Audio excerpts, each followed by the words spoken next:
memorized the title this morning, so I hope we can stay with it. I suppose there is no one who, at some time or other, has not gone to a friend, a neighbor, or a relative for advice. And civilization has followed this general pattern since the beginning. We have always turned to our fellow creature in time of trouble if we feel that that person is capable of being of practical assistance. And many are. And in the days before the rise of professional psychiatry and psychology, the favorite source of inspiration was the local minister. And if he wasn't quite able to handle some practical problem, there was nearly always someone in the community who had a reputation for solving things. Usually the solutions were simple, direct, and obvious, but they were backed by years of experience. So we may say that in the problem of seeking counsel or help, we must try to find persons capable of providing experience information. Too many people trying to help someone just tell what they feel about it.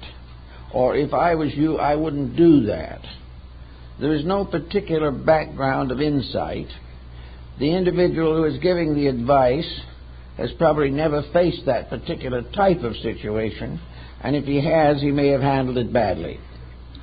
So the problem of trying to help people, as George Bernard Shaw remarked on one occasion, is the most dangerous occupation that we know.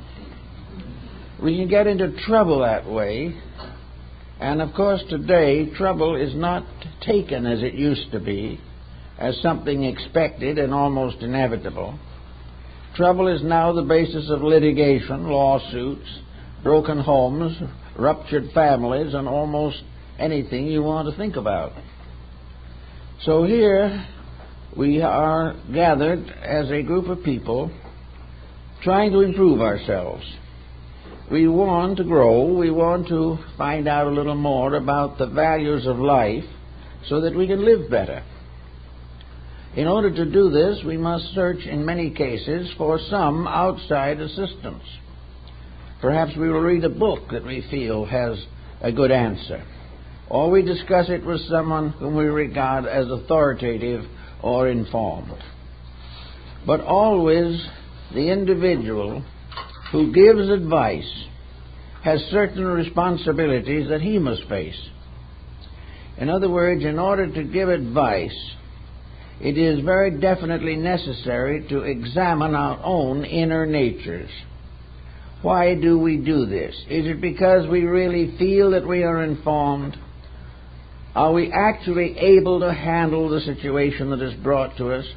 Or do we try to bluff through on some platitude that has never worked for ourselves?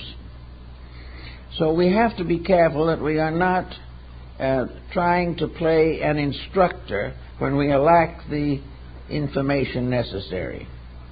It is very important that those who give advice examine their own natures and find out how they themselves have handled difficult situations. Unless they are able to prove conclusively inside of their own minds that they can make a valid contribution to the problem of another person, it is much better to simply decline to pass judgment, because we may be only adding to the prevailing problem. Actually, also, most people like to be suspected of being capable of handling problems for others. We like to feel that we have a certain leadership, that we have a sphere of influence over the lives of those around us. This is really a little more than egotism. It is just a certain sense of self-satisfaction. It has nothing to do with the facts.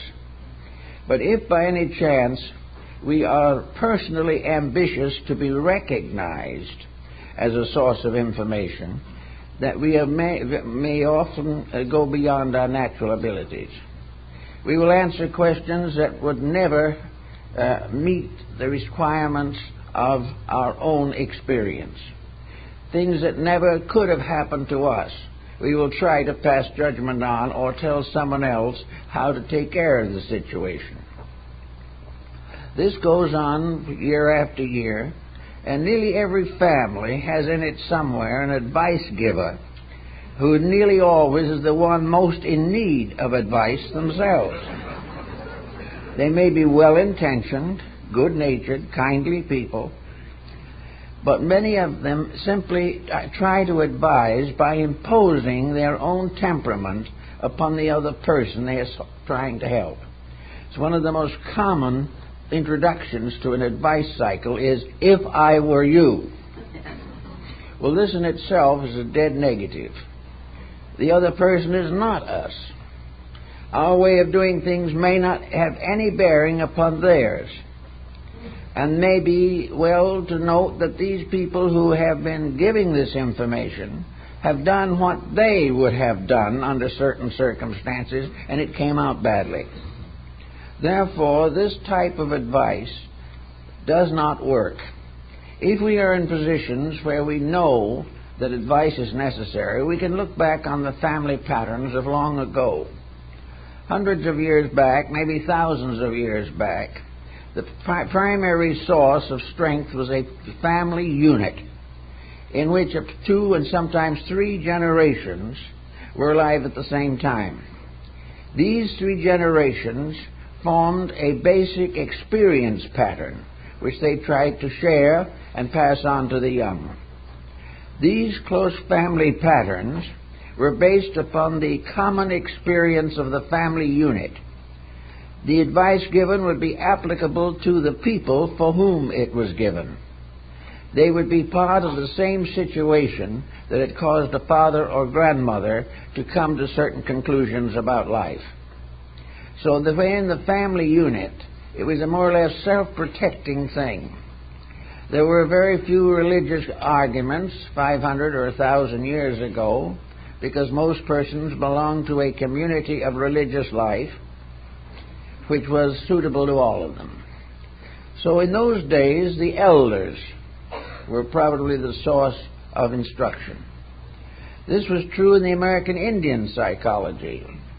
The wisdom of the tribe was vested in the olds. The olds were either alive or had gone, but their wisdom lived on. When anything went wrong and there was doubt, the problem was carried to the elders, and the elders in council attempted to assist the solution.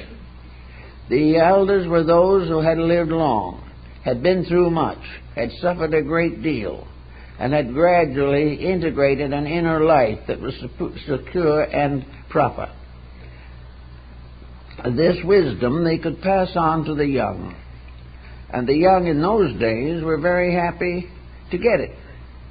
They were quite aware that they were sharing in a continuity of convictions, that as it had always been solved before, so it would be solved again. So the Indians really had a very tight way of approaching this particular problem.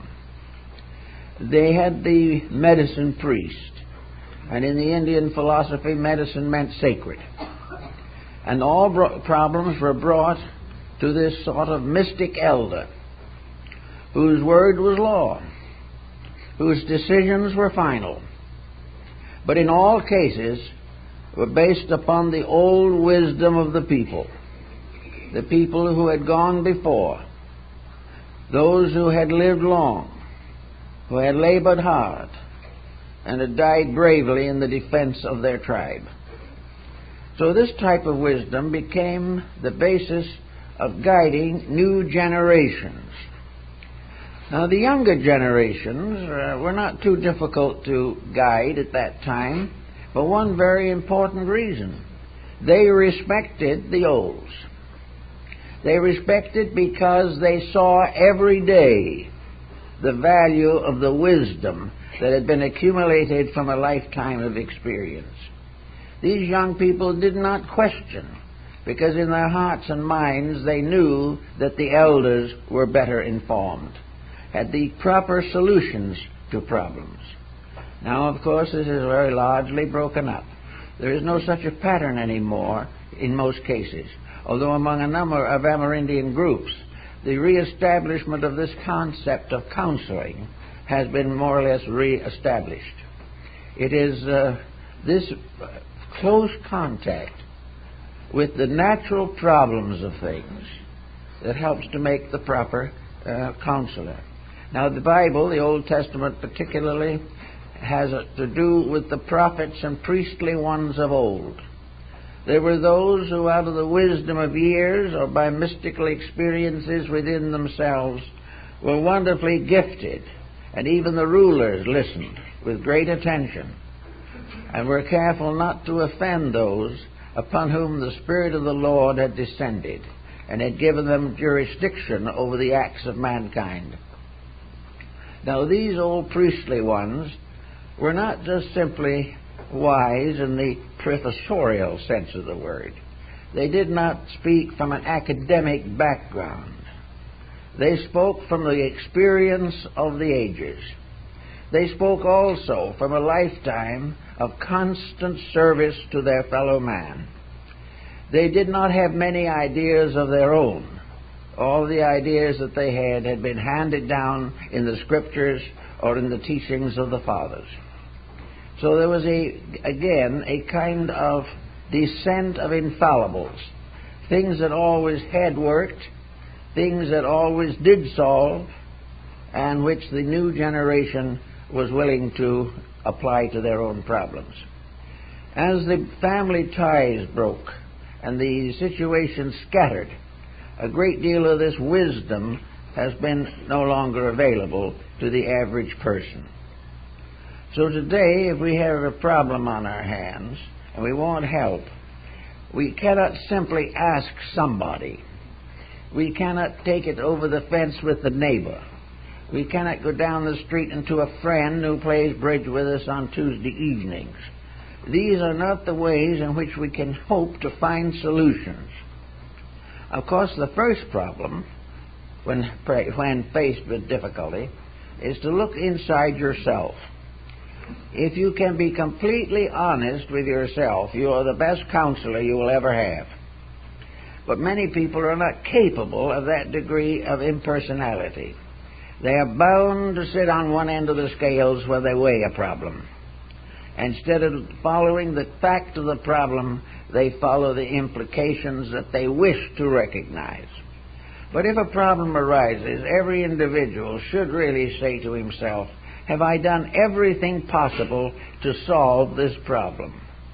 To what degree am I at fault in a critical situation that is developing? It is much better to do this yourself than to pay $1,000 for an analyst to do it for you. And he may come up exactly with the same answer. But the question first of all is, can we solve it ourselves? Can we solve it perhaps with a little encouragement? Someone that we know and believe in can say, I think you can solve it yourself. You have the proper knowledge, you have the courage, you have the strength of character and the integrity to solve your own problem. Now, this isn't giving advice, it is simply pointing up the possible potential of self-analysis. Well, if it happens that the problem could be within a range of self-analysis, then it's very wise to take the position, in my situation, have I been doing what I should have done, or have I been doing what I wanted to do? And if these two are not the same thing, they can explain a great many difficulties. It is always in our way of thinking that we want to be happy, we want to be comfortable, we want to have every privilege possible to us. But the question then arises, how far can we carry this without damaging other people or debilitating our own ethics? Very often, if we think a little while, we can see why things have not gone badly. we begin to understand how a bad investment may have crippled us financially, perhaps only because we tried to get more profit than was reasonable. All the way along, the individual has to curb his own appetites. He has to put a certain restriction upon his own ambitions. He must live within the area of his own available intelligence. And if he does not do this, he is bound ultimately to come to difficulty.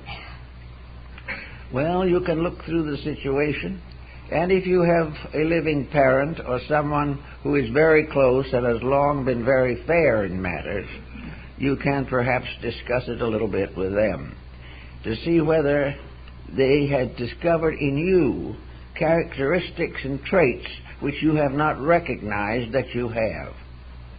This does not mean that they will give you important or concluding advice, but they may point out how you can help to solve your own difficulty.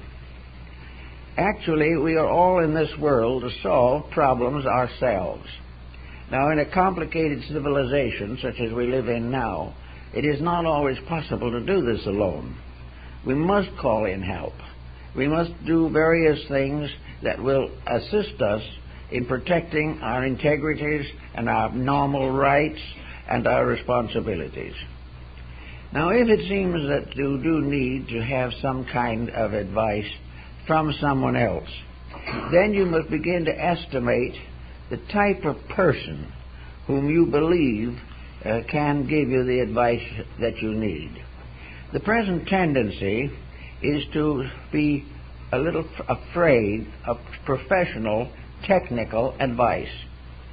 We feel that too much of this advice is simply given by the hour at so much an hour, and that there is really very little basic understanding. Therefore, the psychologist is not always selected as the one to help in these emergencies. And almost anything that a psychologist can do without the practice of psychiatry is to try to help the individual to estimate the nature of his own character. He must realize that he is in his present difficulty because of what he is. He is not in trouble because others have variously injured him. Maybe he is injured in some cases, but it's usually because he has opened himself to the injury. He is not actually looking for an outside cure. He is looking for something that will help him to rationalize his own inner need. So if he goes to an advisor or a helpful person, there are several things to be taken into consideration. Nearly all advice that is necessary for the intimate problems of living is involved in religion, either religion actually or through various phases of religious philosophy or religious practice. Therefore, the tendency may be to consult a religious person. That is often a good thing to do, but there is also something else that has to be definitely considered. We must find someone who we know to be qualified to do the thing we need done. And for the most part, the religious advisor deals in platitudes. He tells you all kinds of abstract things, but he cannot provide the particular, detailed, specific information that will help you out of a difficulty. He also is apt to exercise more than proper authority on you because he is part of your idea of the religious image. To you, he has special authority because of a religious position, and this authority may not in any way include the capacity to help you. Now, the person, on the other hand, who has this authority may be very honest, very willing, and very kind-hearted, but has he ever asked himself whether he is qualified to give advice? I know one case that came to my own attention where a person who really believed that they were inspired by some overpowers, that they had been illumined in some respect, became a sort of counselor to a great number of persons over a period of years, and the result was almost completely tragic. The advice given was not the advice needed. The person giving it did not know what they were doing. But when the problem got difficult, instead of facing the fact that they had failed, they simply moved out of the community and went elsewhere and did the same thing. They left their damage behind them, or simply closed all contact with that which failed to meet their expectations. These people should have settled down quietly and tried to figure out why the advice they gave others did not work. And usually it did not work because the foundation of it was not realistic. The background of the information was not solid. It had to do with strange visions and psychic expressions and manifestations which no one could prove, but at the same time were passed on as solid facts. These solid facts evaporated, often leaving the victim worse off than before. So if you are going to be an advisor, it is necessary to prepare for the job. Now, parents have to prepare for the job of advising their children, and more it is becoming almost a requisite that the parent is a very skillful thinker on a number of important subjects. The advantage of extra years in which to gain this information is also a deciding factor. But actually, if you hope sometime or would like to believe that you can really help people, that you can get them on their feet when they're in trouble, and if you believe partly in the Christian ministry of preaching to those who need, or giving advice to those who are forlorn, then it is necessary to have an adequate foundation on which to work. The individual who gives advice must be well informed in the area in which the advice is needed. Now, it's obvious that no one can be well informed on all subjects. Therefore, there are areas in which advice has to be very general, or else it can become a misrepresentation. Actually, however, behind all of our thinking, there is a simple background which we can all learn, and which we can all use in measuring the value of our own advice. Nature is governed by certain rules, by certain laws. The universal purpose to philosophy, religion, and even science is fairly well recognized. What the individual must do to survive is to obey the rules governing survival. The individual who wants to be happy must obey the rules that bring happiness. The same of health, the same of knowledge. Even in sports, unless the person is willing to take the necessary training, he will not excel. So in every basic problem of life, there is a generality in which advice can be passed on almost without particular intelligence. But it is simply advice to keep the rules, to keep the faith, to read the Scripture, to follow the commandments of Moses and Jesus. And that if individuals will do these things, most of their problems will evaporate. But our present generation is made up of people who have joined various religious organizations, but have kept all of their previous prejudices. They are not really actually practicing what they preach or what has been preached to them. They have been newborn in some faith, but they do not forgive their enemy quickly. They do not do those things which would protect them against most of the troubles of life. If there's nothing else available to help a person or to give a person basic inspiration, probably the best thing is to suggest that they read the Sermon on the Mount. Because it is simple, it is solid, and it is something that has stood the test of ages, and it is also a high level of integrities from which we have constantly fallen. But these integrities will not fall to help us to survive. We must go back to them. All solution must be according to integrities. Nothing else will actually do any good. If the person has a problem, he must try first to find the source of it in himself. And if he does that, he probably will not have to go much further, because he will find that what is necessary is a new attitude, a new adjustment, a new relationship with the situations that annoy him. So we have this problem now that brings it to a sort of philosophical ground. There is a school of thought that takes it for granted that if we dominate the thinking of another person, we must accept and assume ourselves the consequences of our own advice. Now, this is a very unpleasant concept, and in fact it's one that no one really wants to follow. We do not want to give advice and learn later that the individual took it and his problems were worse than they'd ever been before. If we do hear this, of course, we have always the traditional evasion that either they did not do what we told them to, or else it was all their own fault, not ours.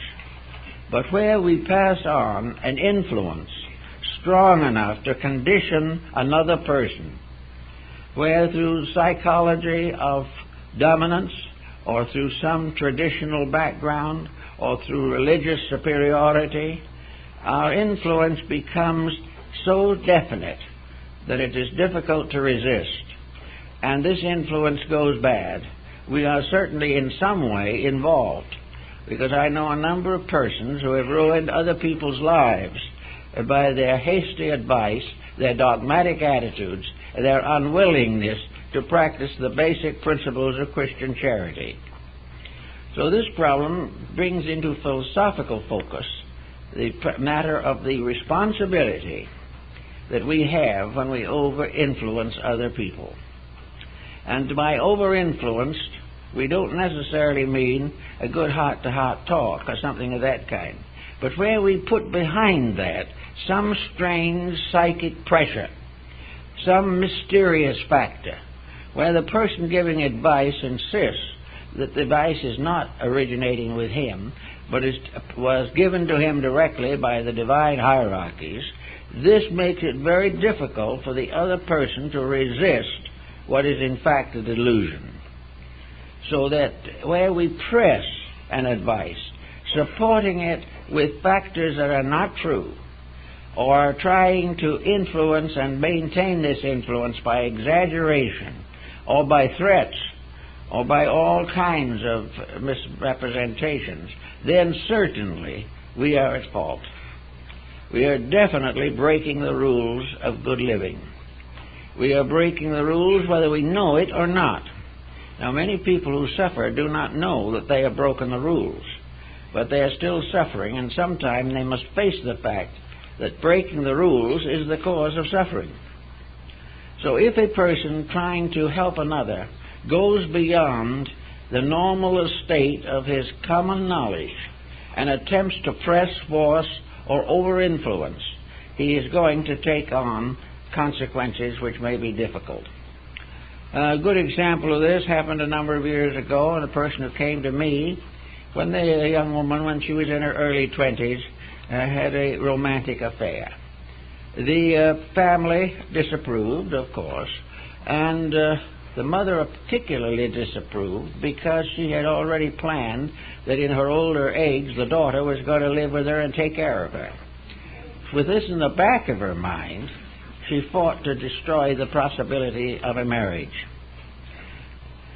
As a result of threats and petitions and hysteria and tears and appeals to family loyalty and divine relationship and honoring the parents and all this, the girl gave up the romance.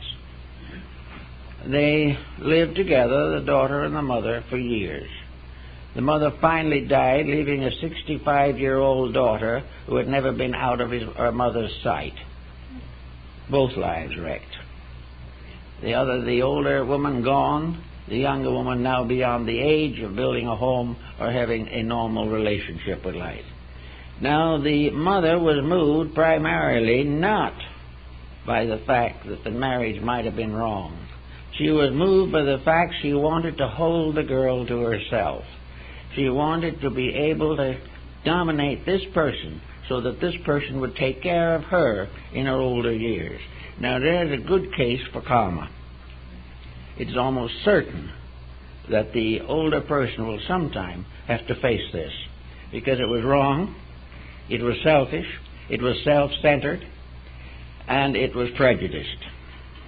Now, with these factors behind any bit of advice, we may begin to think in terms of karmic difficulties. We begin to realize that where ulterior motive influences the advice, we are already making a serious mistake. The only way in which we can help is when our own affection, our love, our friendship is pure and uncontaminated. If we are trying to do it to improve our own condition, to win the confidence of people we wish to dominate, then we are in bad way. So we can say that karma comes in where there is a misrepresentation as to the importance of knowledge. That karma comes in where an individual is overwhelmed and is no longer able or permitted to think for themselves. This is one point where there's no question that the responsibility is passed on. This person will have to go through a similar experience themselves, and will have to face the chances of being themselves exploited at some future time. Whenever there is an ulterior motive, it whiplashes and comes back at us. Another phase of this particular approach to the situation is that we impose upon others the idea that we are like them and that they are like us in many ways where this similarity does not exist. This is the cause of the favorite statement, "If I was you," and then the decision. But never has it been pointed out clearly that I am not you. And for that reason, the whole problem is badly complicated. The woman comes to her neighbor across the fence and says she is going to divorce. And the neighbor says, "Of course you are. You are certainly going to divorce. He's a perfect brute. How did you live with him this long?" The other neighbor, who knows he's a perfect brute, knows it because the wife has told her. She may never have met the husband at all. He might be the perfect brute. You never know. But the neighbor advising, wherever an advice involves a situation that is not obviously constructive, it must be taken with a grain of salt. It is perfectly right to say, if you feel that you need to separate, that is your decision. No one should interfere with it. If you want our opinion, we can't give it because we don't know. But somewhere in the great teachings of mankind there is an answer to your particular problem. And when you get to that answer, you will find that it is constructive, idealistic, and inclined to help the person to grow. Comparative religion helps in this a great deal, because many different religions emphasize different aspects of human relationship. And these different aspects can be applied to the problem of the moment. And sometimes we can't find in the Scripture just the answer we're looking for, but we can find it in one of the other sacred books of the world, set in a setting that is just as responsible, just as realistic, and just as honorable. So always we have to understand motives. It is motive in almost every case that determines the consequences of an action. It is the motive that causes us to seek help that becomes a very definite factor in what that help is going to mean and how we're going to use it. It is the motive to be a teacher or a helper or to gain a local reputation for omniscience that makes the individual say things that he shouldn't say. He also may be influenced by a financial situation in which his financial success depends upon agreeing with aggrieved persons who are willing to pay an exorbitant fee. So all these things have to be kind of sorted out.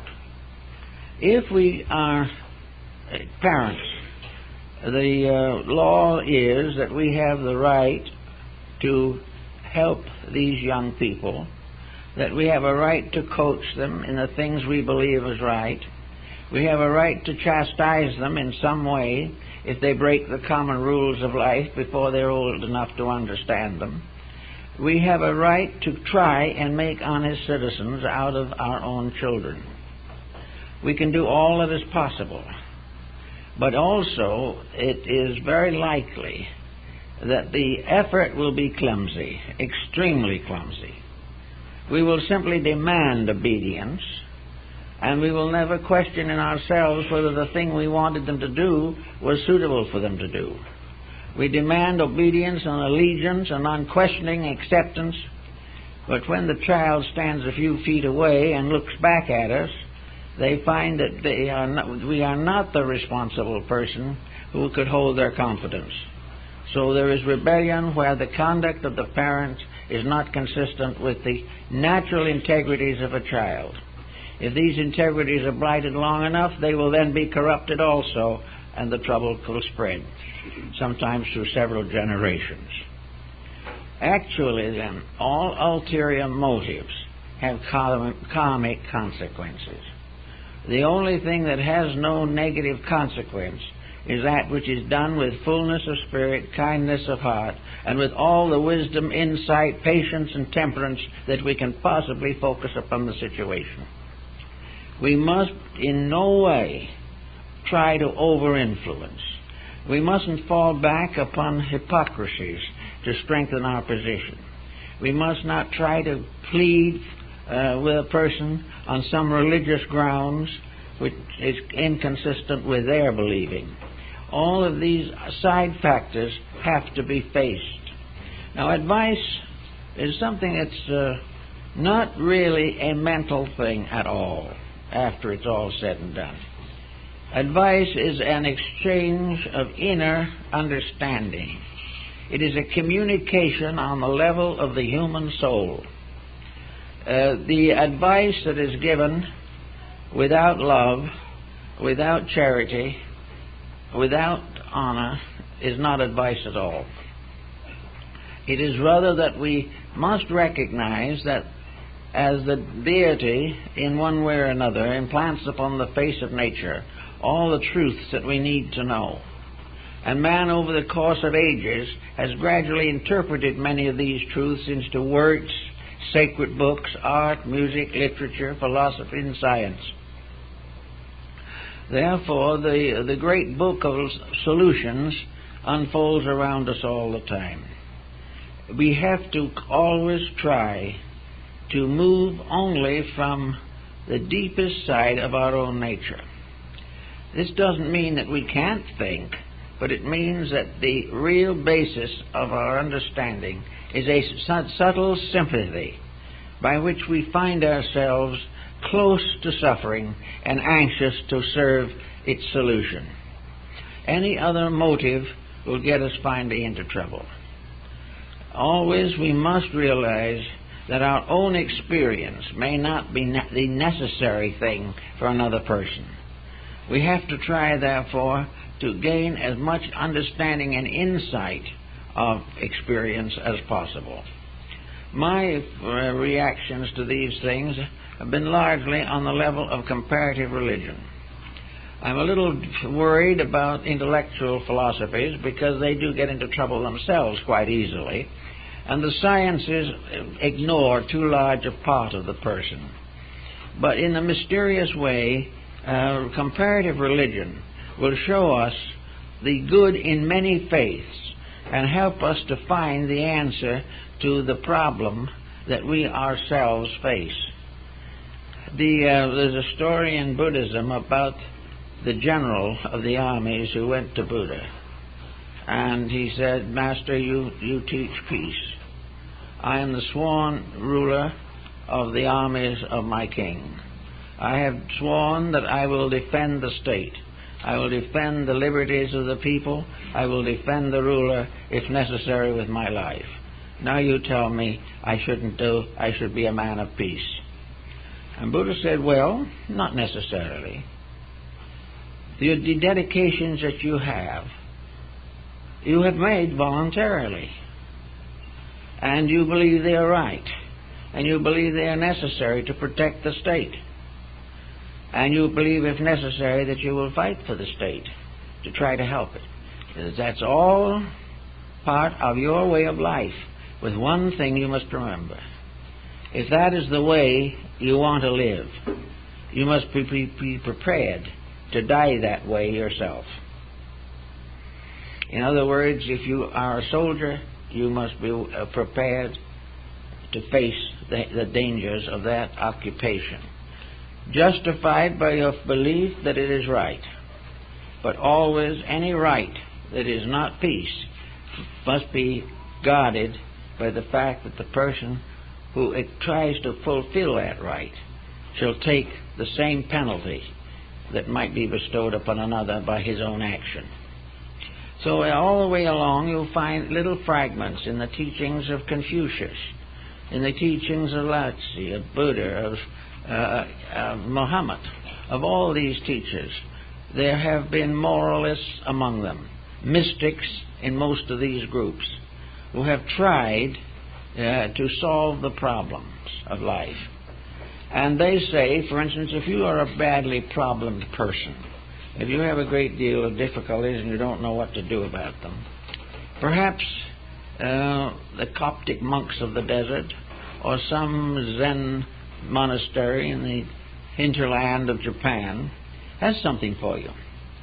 Take your problem, perhaps, depending on what it is, and simply settle down to the organization of your own inner life. Depend more and more upon the spirit in you and less upon your appetites. Cling closer to your aspirations and do not be over-influenced by your ambitions.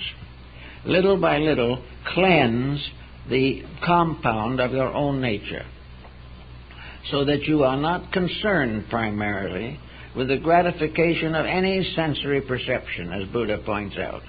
Your real purpose is to learn to get along peacefully with eternity, with the everlasting rightness of things, with the eternal justice and the eternal mercy of the infinite. Do not try to get along with the false notions for which you may give your life, for which you may sacrifice your happiness, or break the responsibilities you have with family and home. Accept all of these things, as they do in the Pure Land sect of Buddhism in Japan. The Pure Land sect says, do not go out and become a monk primarily until you have actually fulfilled all obligations of family. When your children are grown, when your children are well established, when your family is happy, and when your marriage partner has the same convictions and dedications, then settle down quietly to the unfoldment of your own inner life. Begin to think in terms of freeing the soul within you from all the burden of appetites, all the burden of false purposes, all the conflicts and competitions of society.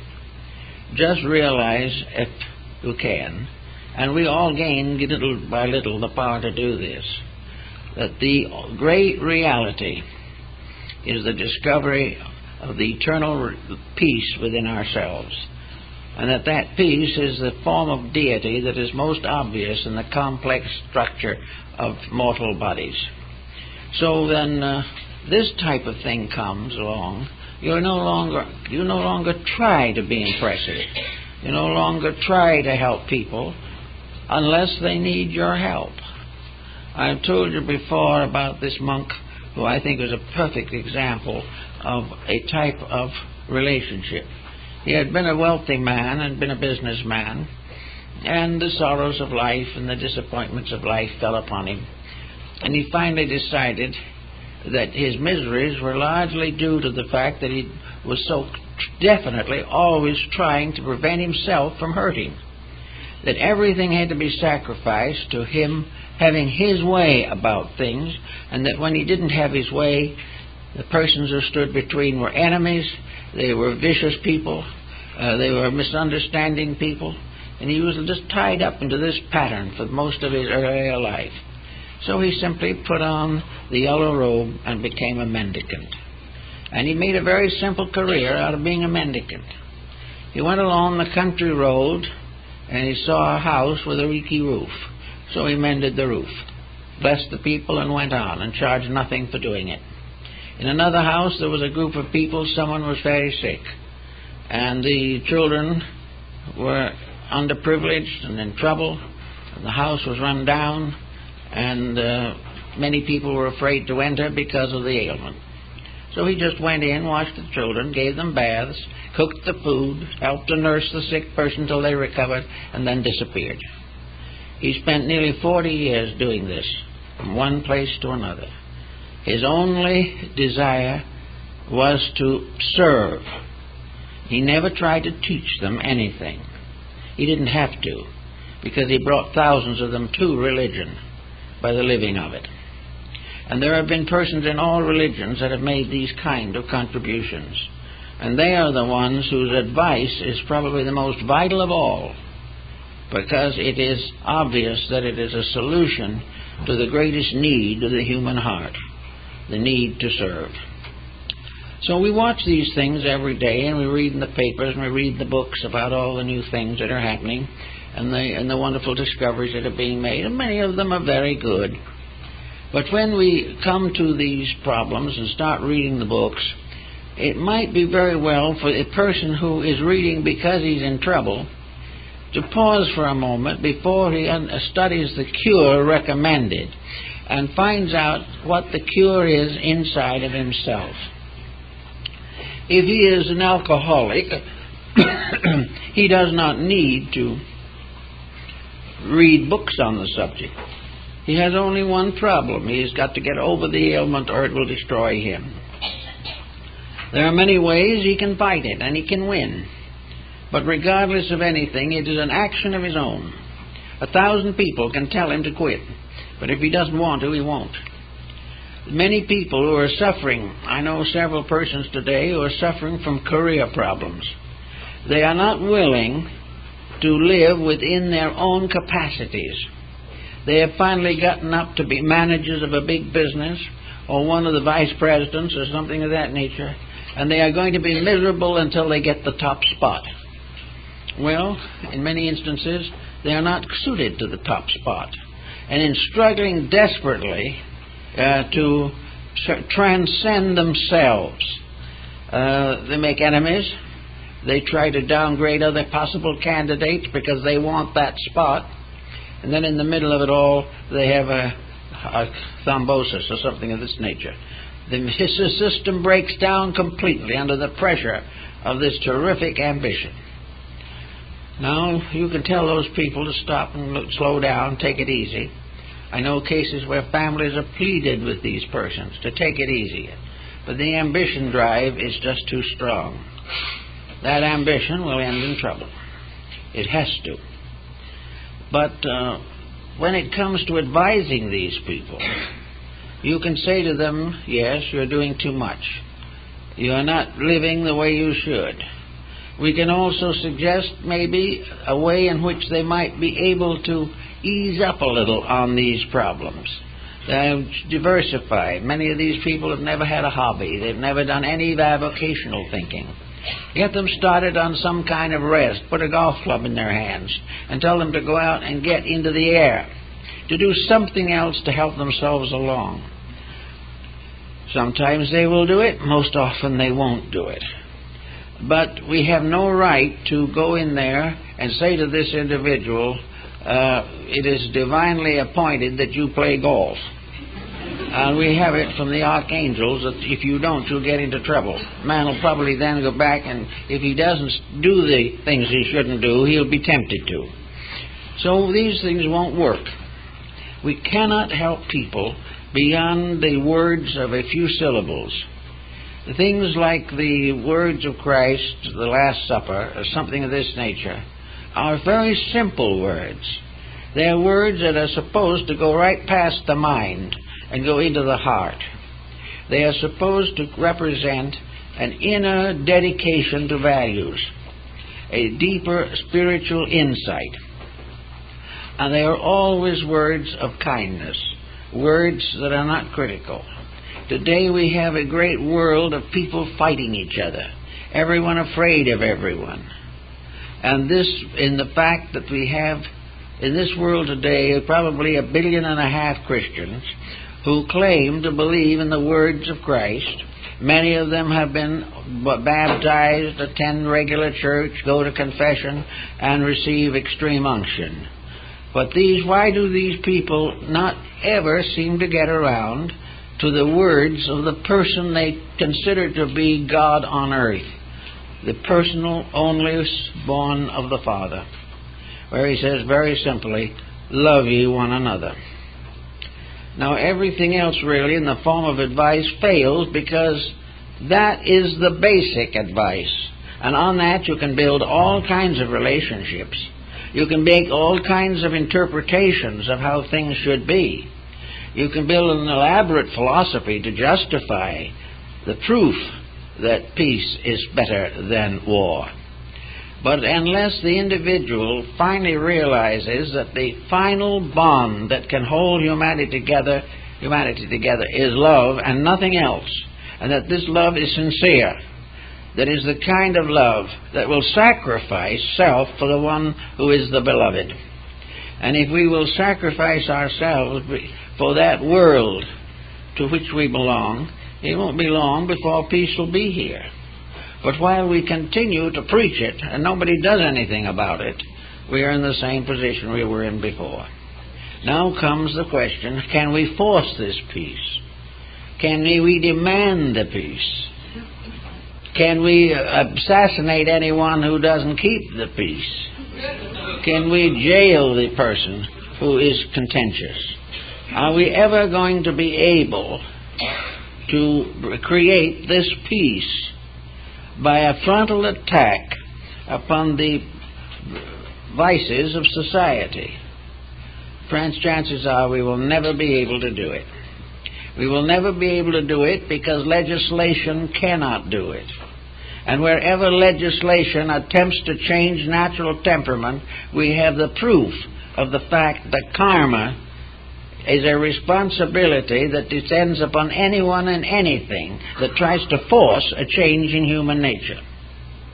You can't do it this way. The change has to come from within the person. Deity knows this, or the universal system is aware of this fact, because gradually it forces upon the individual the need for self-correction. We avoid it as long as we can. We like to be selfish. We want to gratify our appetites and ambitions. But gradually, one by one, we come to this desperate fact that all of this competition has no significance in terms of space or eternity. All of these things come and pass away again. Everything that we have fades away. It is only that which we are that endures. And we want that which we are to be something we can endure in peace. We do not want what we are to be at war. We do not wish the faults that we allow to arise in the personality. We do not want them to infect the soul behind the personality and gradually corrupt all the peace and happiness that we can possibly hope for. So, we have to say to a person, first of all, make peace with the realities of life. Do it in your own way. But come out with something that you've done that you're proud of for the good of others. Remember the wisdom of St. Francis de Assisi. Remember the kindness and thoughtfulness of the great mystics of the past. And try to gain the answer to your grief by rising triumphantly above the causes in your own nature which brought about that grief. Griefs are things that we all suffer from, but we recover from them if we have proper attitudes. Someone will say, I've been asked a number of times, why don't more people have better attitudes? Well, one reason is that in our society, good attitudes are not taught. We are not taught from childhood that which will bring peace to ourselves and others. We are taught to take advantage of the weakness of each other. We are taught that we are still living in a jungle, and that in this jungle each individual must scratch his own way. But actually, there cannot be any peace in society until that peace is experienced within the heart of persons. Now, it doesn't have to be in everyone's heart at one time, but it has to be something that spreads, grows, unfolds, and enriches. And if it starts to grow, it can spread just as war has spread. It can become a spread of a great peacefulness, and gradually nearly everyone who has ever suffered will be glad to stop suffering. But it has to start within ourselves. So when someone comes to you and wants to know what to do about buying that new house or something of this nature, the answer is to take it inside of self. Don't ask another person for the answer. Examine the facts and you'll find the answer. But if your ambitions or your selfishness or your cupidity is stronger than your judgment, you will not find the answer and will suffer the karmic consequences. All karma, basically, is the result of the wrong applications of energy in the processes of existence. And whether it is our own energy that is wrong, or whether we've coached somebody else to use their own energy badly to try to affect us in some special manner, the fact remains that the only answer is that doing it right creates no karma. Now you say, well, maybe it should create good karma. Well, in a sense, I don't know whether you need to say it that way. We all say it. I've said it many times. But if we do nothing to cause bad karma, the result is good karma. It is peace. We have done nothing to disturb the values of life. The values of life suddenly reveal themselves in all their natural beauty, in their wisdom and insight. If we are not breaking the rules, we do not know there are any rules. If we are keeping the patterns of life correctly, life is a beautiful, natural experience. And we can face it with the strength of internal character. Certainly we will have our ups and downs, or we must have those, because we are part of a mixed society. But we will always have the internal resources to come out triumphantly, happily, and peacefully from the situations that present themselves.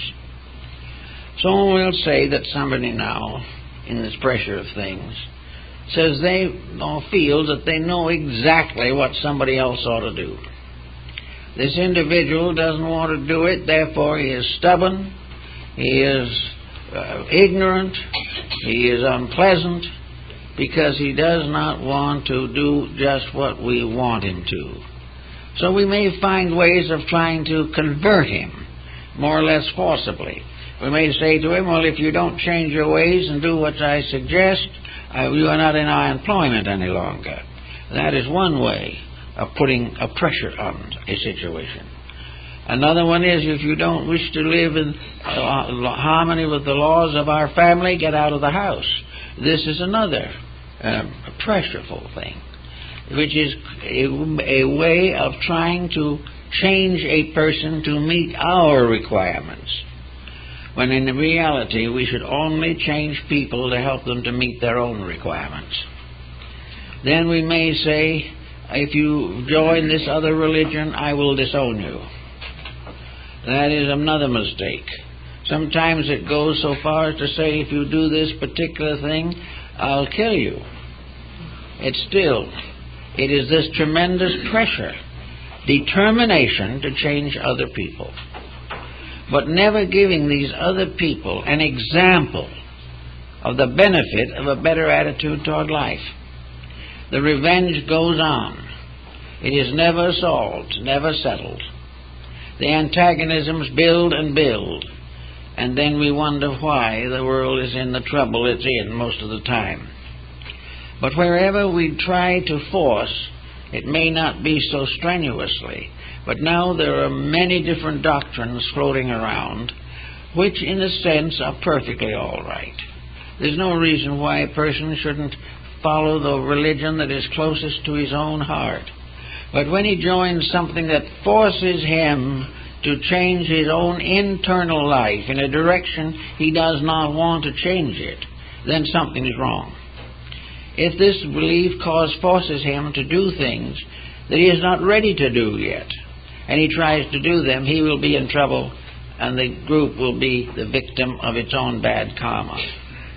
If this other group wants him to perform actions that are unethical, for instance, desert a family or neglect people, or to turn their financial resources at the expense of family into some organization, these things are leverages in which a person is over-influenced, forced to do something, either by intimations or by actual threats that are not what he wants to do.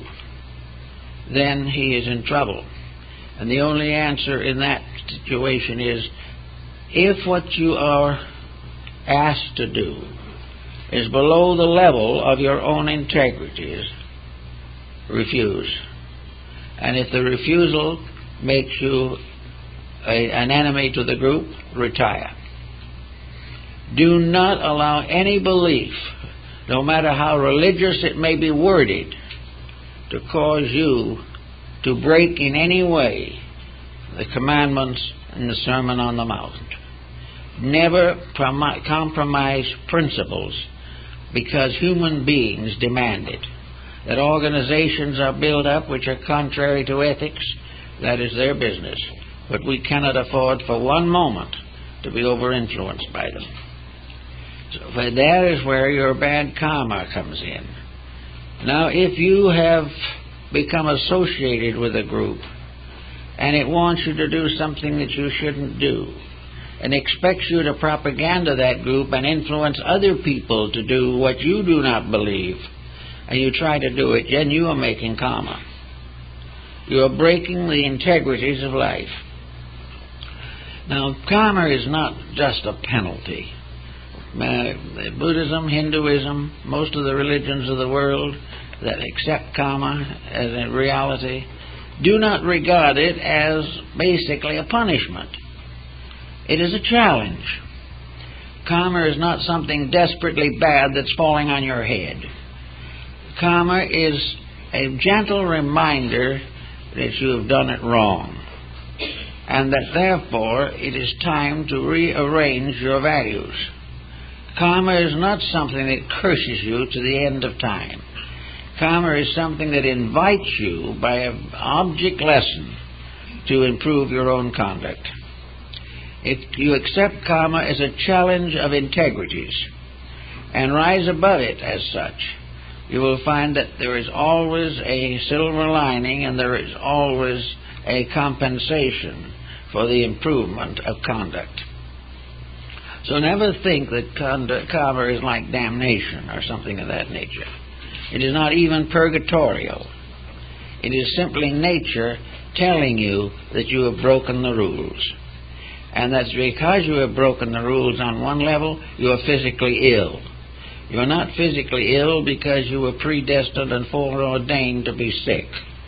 You are ill because you have broken some kind of a rule of health. You are worried. Well, your worries are probably quite justified in some things. But if you worry and get headaches, it maybe become ill, then your worry is obviously causing a karmic reaction, because nature says you will not get far by worrying. Worrying is a destructive emotion, and destructive emotions never result in good. When the problem comes along, consider it, meditate upon it, study it, but never fear it. Try to do the thing that will take care of it simply, If it cannot be taken care of, learn to patiently live with it until it clears. But do not worry. Worry is a negative emotion. It will give headaches, it will give sickness, it will disturb your personal life, it will disturb your career and everything else. The same is true of mostly every negative attitude. You come through a life and you come in here and there's a drive in you of ambition. There is a demand for success that seems to be built into you. Well, that is in all probabilities part of the message that comes through from a previous life to remind you that you were trying to be more than you should be then and haven't gotten over it.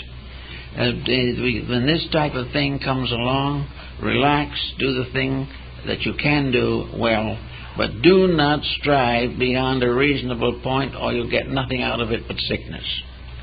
If in the course of all of these experiences you begin to flirt with justice and do things that are illegal, immoral, or unreasonable, then more karma comes into play.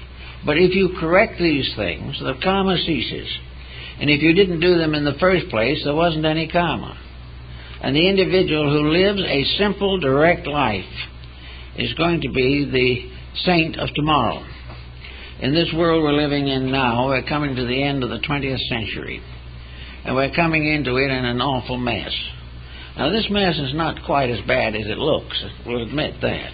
But it is something that is a great cause of worry and a great cause of anxiety, and we're beginning to see that selfishness is building up a debt that can never be paid, that ambition is ruining nation after nation, and that personal selfishness is destroying populations. All of these things are very depressing, and rightly so. But they all arise from the same simple fact, namely that we won't keep the rules. And because we will not keep the rules, and do not want to hear about the rules, because they interfere with our personal fulfillment, so-called, we are in this position, and we are coming gradually to the end of the century. There is only one answer to this problem, and that is to get back again to the basic integrities. There is no reason why these vast empires, monopolies, and aggregates should continue. There is no reason why baseball players should get $10 million a year. There is no reason for this tremendous urge for wealth.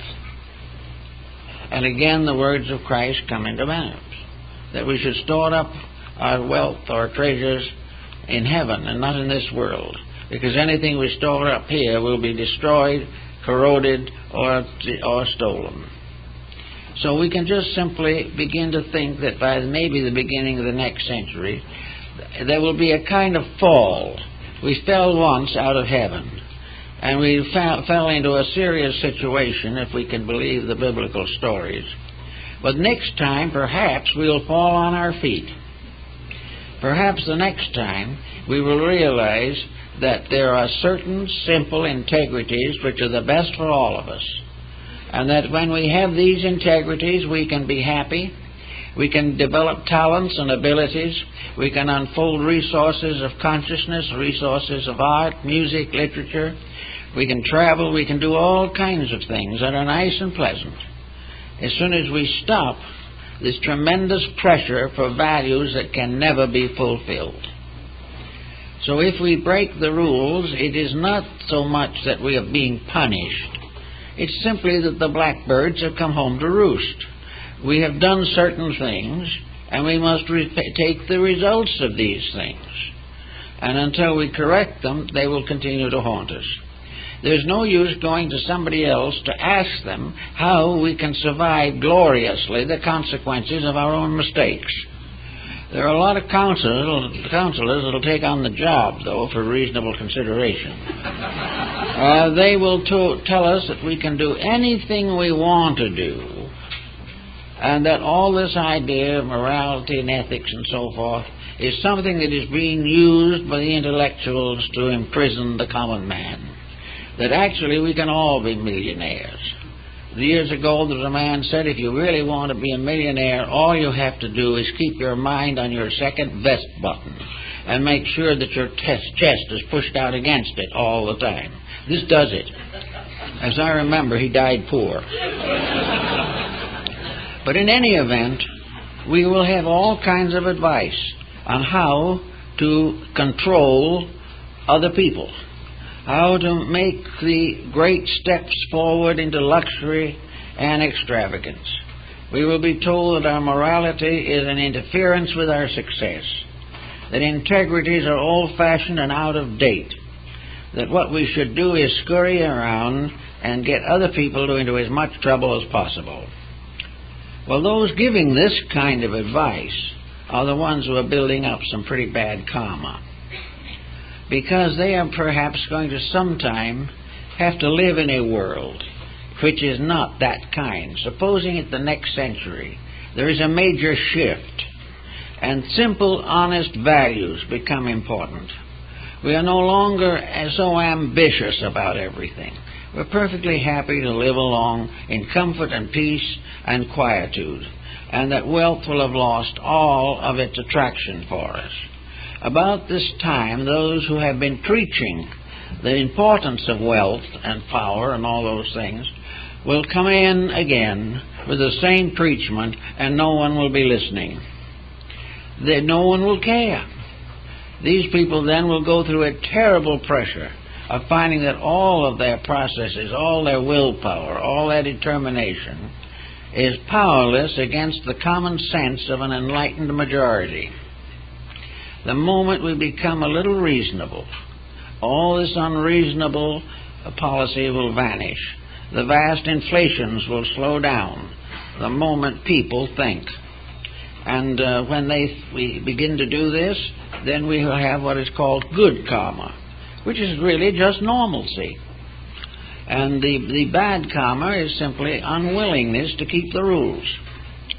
And of course the rules are all kinds of things. Everywhere there is a pattern. And if we want to study, or we want to read, or we want to examine into things, it might be good to try to a little basic summary of the basics of the various sciences, arts, philosophies, and religions, that we find how it all started, and that these things are kind of basic things growing up with us, and that somewhere in them we will find the answers to the problems that we need to know. It's very important perhaps to a scientist to put another ship on the moon or something, but it is also terribly important to cut down the divorce rate. We are going to find that we'll never be happy until we do the simple things well. And when we do the simple things well, we may discover that a lot of the difficult things are not necessary anyway. We are becoming too complicated. And in our complications, we allow infinite varieties of attitudes to destroy friendliness, to destroy companionability, to make feuds that last for generations, dividing nations and races, and causing conflict everywhere.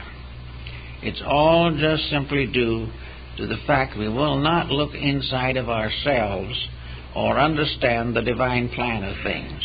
It is because of this, in spite of all our feelings on the matter, that religion is probably the master of all arts and sciences. Religion is the most powerful thing in the world. But religion, caught into this trap, also prostituted in the name of profit and wealth and material power, has desecrated its own story.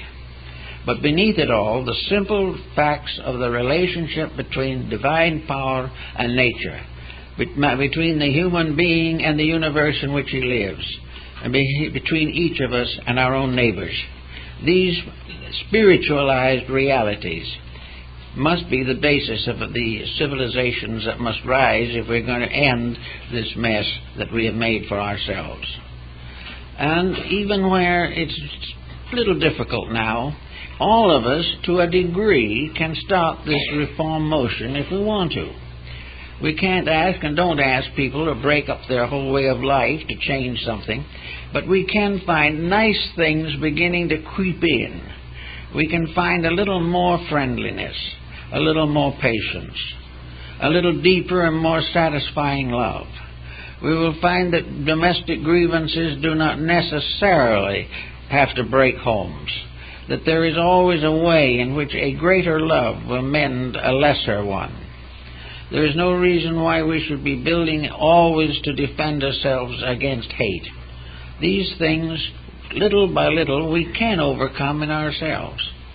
We can reach out and cure a grudge that we've had for a long time. We can live within our means and not have the fear and anxiety of debt.